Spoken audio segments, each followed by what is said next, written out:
that same kind of integration that Yeah. users have with Google in your everyday life, Yeah. which, as I understand it, the browser is a big part of that strategy. So can you tell us that why do you think browsers are the next frontier for successful AI companies? Yeah, often what's said, like why did Sundar become the CEO of Google is because like he focused on the Chrome project, right? He was the one running the Chrome project, and that ended up being one of the biggest weapons for them in this battle against Microsoft. And it took them many years, like probably 10 years, to actually become the leading browser. The browser is the front end to your internet, like experiencing the internet. The Omnibox, the search box, is where almost all the Google queries are going. That's why if you go to Google Trends and see the top most queries by volume, it's always weather or like Amazon or Reddit or Instagram, Twitter, like these one-word queries. So most people are just using Google as a navigational tool. But if you can blend navigation, information, and activity like transactions and like doing actual browsing sessions all in like one clean interface using the browsing infrastructure, you can actually like go for it all in like one single tool.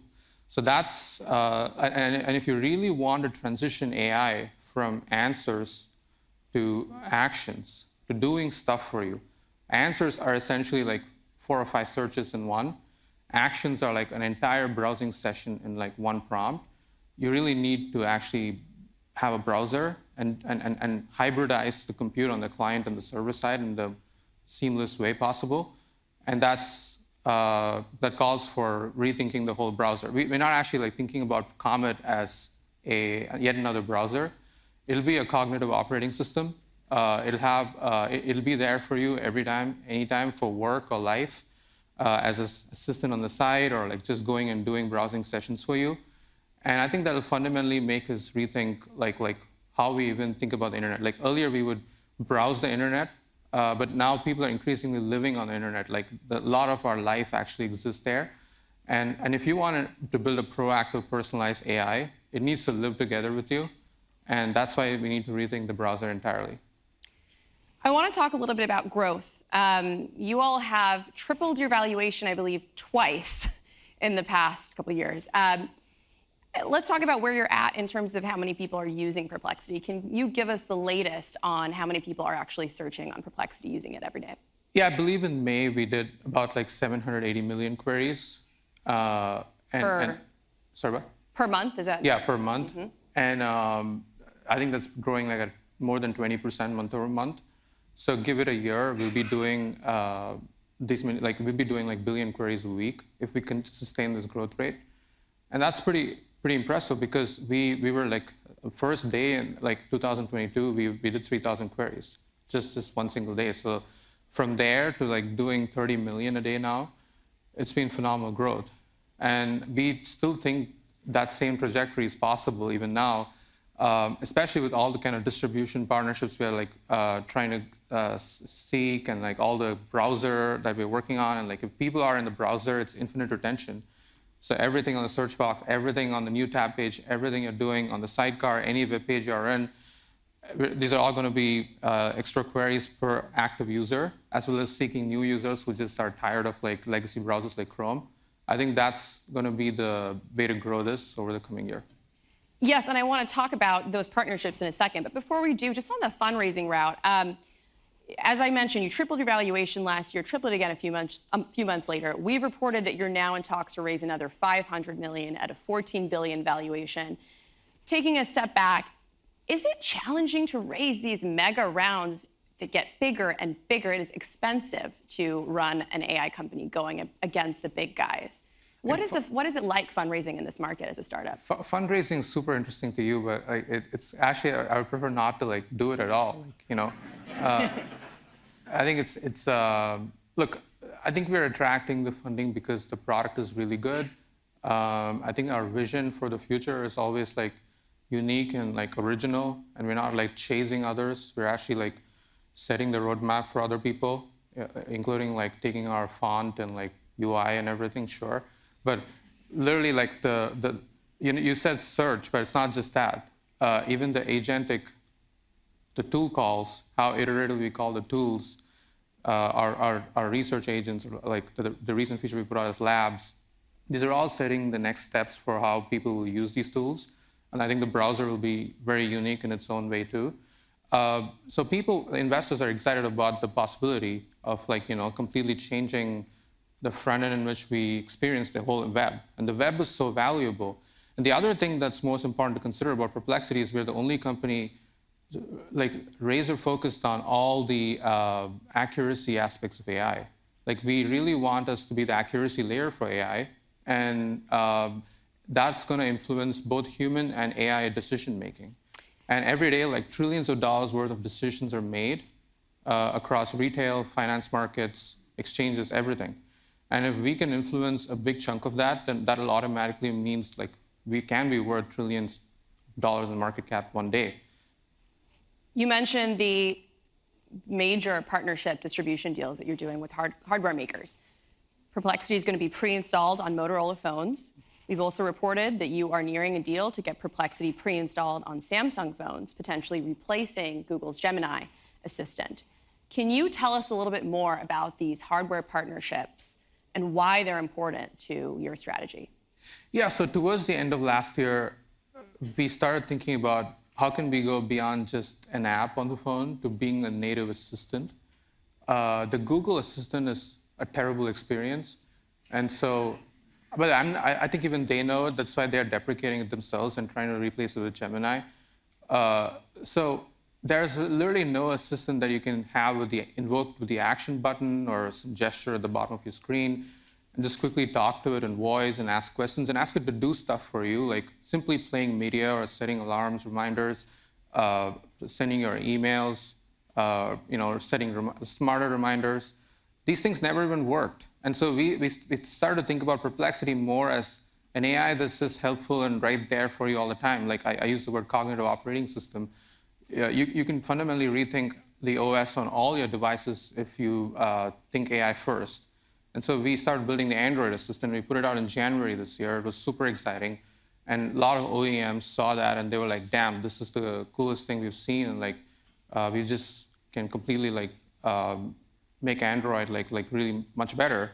And so they started talking to us. So that's how the Motorola partnership came out, and that's how every other partnership that we're in talks with are merging.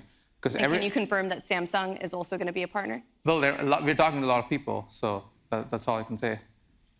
Is it difficult negotiating with phone makers who may not want to compromise their relationship with Google? I thought so, and definitely Google has given us an extremely hard time. Every time we're very close to signing a deal, there's always some calls from Mountain View that are being made. I don't know it's from where, but so they definitely don't want us to succeed. So, but we're not gonna if I thought it's hard to succeed, we wouldn't be doing this company. So I think it's good for the world that finally someone is trying to actually fight and compete against this distribution lock-ins that they have, and the DOJ case is going on, and I hope something good comes out of it. We've made our statements that how Android as an OS needs to be a lot more open, and Perplexity needs to be, not just Perplexity, by the way. I'm happy for ChatGPT or Claude or Microsoft Copilot. Every contender in the space should be an option for the default AI, and Google cannot pay their way into be the default, especially when they don't even have the best assistant.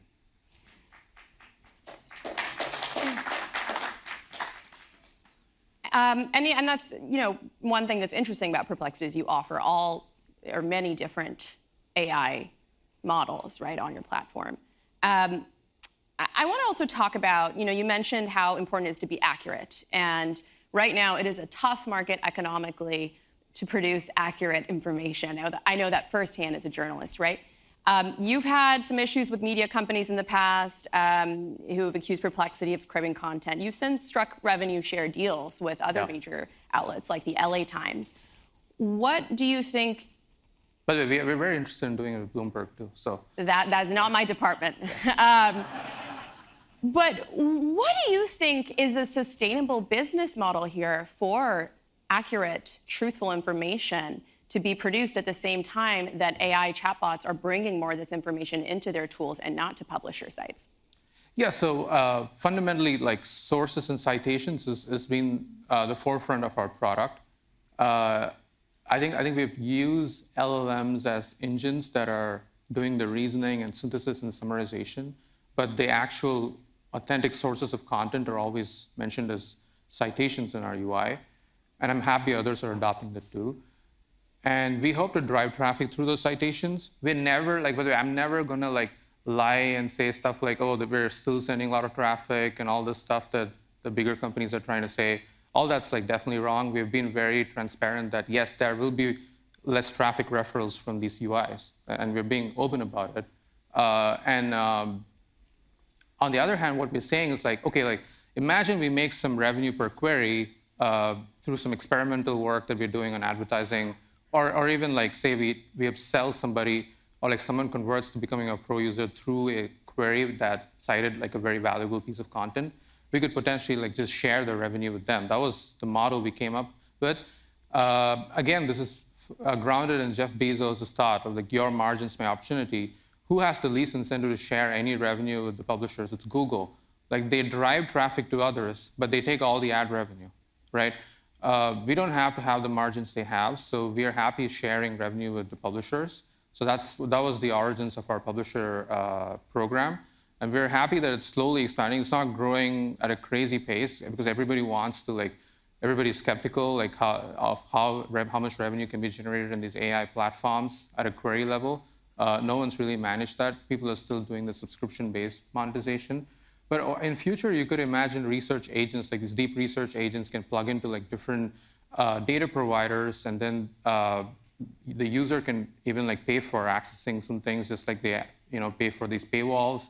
And then the agent can like see through the paywalls because the user actually paid for it, and that revenue can be shared between the publisher and the AI.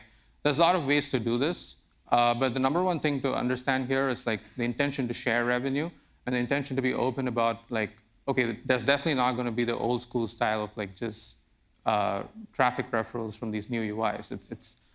It's just how these tools work. And it's important to like also remember like the more you get cited in an AI tool, the branding for the source also like increases. Like I would argue that maybe years from now, it's probably better to be an authoritative source consistently in an AI product than ranking number 3 on the 10 Blue Link UI.